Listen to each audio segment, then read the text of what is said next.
Organic चुनाव, एक तो आपने ये शर्त लगा दी, मतलब परिणाम अगर आपके अनुकूल हुआ तो ऑर्गेनिक, आपके प्रतिकूल हुआ तो गैर ऑर्गेनिक। क्या ऐसा माने है? मतलब कब आप ऑर्गेनिक मानेंगे, कब अनऑर्गेनिक मानेंगे? एक तो अनुमा जी ये भी स्पष्ट होना चाहिए।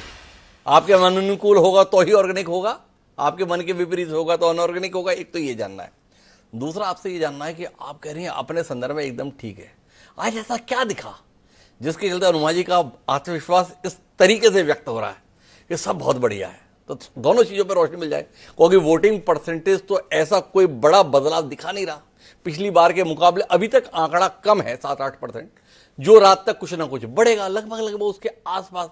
फिर भी आप इतनी आश्वस्त, तब आश्वस्त जब 543 में से पिछली बार 52 या 53। तो थोड़ा रोशनी मिल जाए अनुमा जी, ज्ञानवर्धन हो जाएगा हमारा।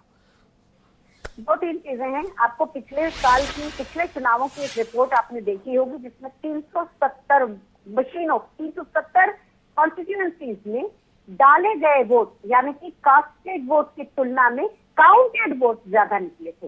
ये आपने खबर ना केवल देखी होगी, आप पत्रकार हैं, पत्रकार जानते ही ये सब। जी। तो अगर 370 जगहों पर कास्टेड वोट की तुलना में काउंटेड वोट ज्यादा निकलते हैं तो क्या उसे ऑर्गेनिक माना जाएगा? पहली बात। दूसरी बात, अभी 3 दिन पहले या 2 दिन पहले शायद केरल में मॉक पोलिंग में जो वोट कांग्रेस को डाला जा रहा था उसमें वो वीडियो बना के लोगों ने बनाया है वीडियो, और वो बीजेपी को वोट गए हैं। तो इसीलिए ऑर्गेनिक होने पर सवाल उठता है।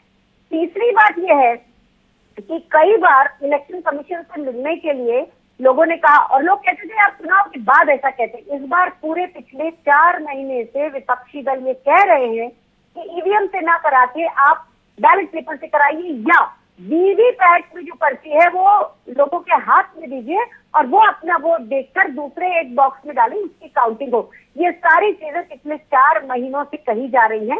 इस पर सरकार ने भी नहीं और सुप्रीम कोर्ट ने भी नहीं।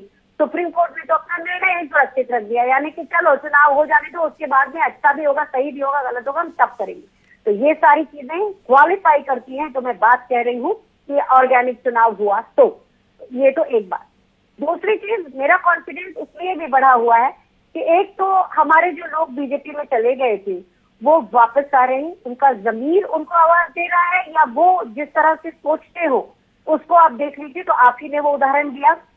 उसके अलावा तमिलनाडु में भारतीय जनता पार्टी ने अन्नामलाई को खड़ा करके और बहुत ज्यादा आगे पोलराइज करने की भी कोशिश भी सब किया, पर अन्नामलाई का लिहाज से होती तेजस्वी सूर्या की तरह होगा, जिसको बहुत ज्यादा बढ़ाया। नतीजा ये हुआ कि सिर्फ वो बड़बोला इंसान बन गया। उसने एयरक्राफ्ट की इमरजेंसी सीट खोल दी, जो दरवाजा है डोर खोल दिया।